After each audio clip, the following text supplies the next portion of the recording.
This is how smart the Army is. So they're like, no, piece of paper here says you got to do a PT test at least once a year, even while deployed. You're doing a PT test. So very few thinkers up there. On the platoon level, awesome dudes, but all the people up there writing these papers and handing out orders, yeah, special, very special. So PT test comes up, 19-year-old me. I'm just out there. This is gay, man. I'm smoking at the PT test the whole time. This is stupid. We're all complaining about it. And I was fit as hell, okay, because all I had been doing for the last couple months was carrying my entire combat loadout every single day, the saw, and I had the old school saw. So my only physical fitness training was actual patrolling. And I don't know if you guys have ever crossed farmlands before, but it sucks. And it really sucks with 50 plus pounds on and a friggin' machine gun on your chest. We're standing over there smoking before the run, talking about how it is, and I'm just like, I'm just gonna survive this run. I know I can pass. I'm just gonna pass and get the hell out of here. This is ridiculous.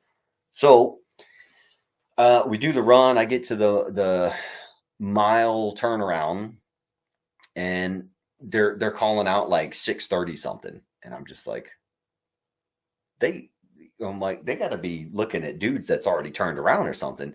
And I get up to the turnaround, and he's 6:40, blah blah blah, and I'm like, 6:40 at a mile? I'm like, holy shit.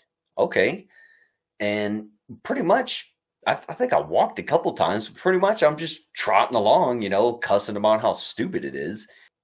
My run time for the 2-miler was about 13:14, somewhere around there.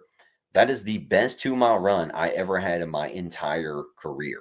Okay. Better than the end of basic training when you should be pretty good. Even better, I never got under a 14-minute 2-miler ever again while deployed. Okay, so think about, you're pretty exhausted on a deployment. If you think about it, you're kind of underfed. I was a skinny 19-year-old, so, underfed.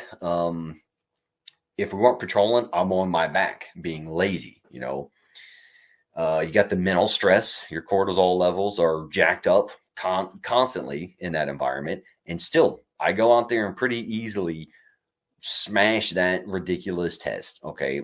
So what's the lesson here? Well, does it seem like maybe all of my patrolling made that test easy? Pretty much. Yeah. Because I'm walking across the farmlands and might have to trot for 20 feet every now and then because my squad leader's messing with me.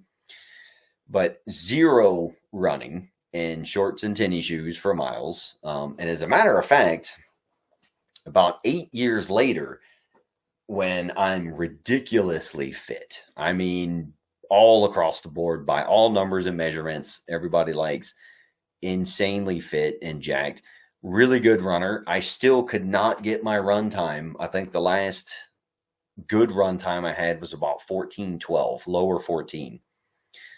Despite all the running training I did, all the body weight conditioning, body weight aerobics, we'll call it, all the extra running I did, all the specified training I did, knowing the science behind it all. Like I had my degree by then, still couldn't get under 14 minutes. And yet this dipshit private saw gunner who only walks around with a machine gun, crossing farmlands and all that, I had my endurance base. It was so good. If you think about it backwards, now we can think about how ridiculous a lot of these arguments sound. Well, you need endurance for the combat world. Yes, agree. Patrols require endurance. That's a long-term activity. You need endurance for it. Okay, so we're in the military. We're going to go run for a couple miles in shorts and tennis shoes to get our endurance. No, wait a minute. Hang on. Okay, you had me at we need endurance for the combat world. Yep, agreed. And now you're saying go out there and run for miles in shorts and tennis shoes. No, you lost me there.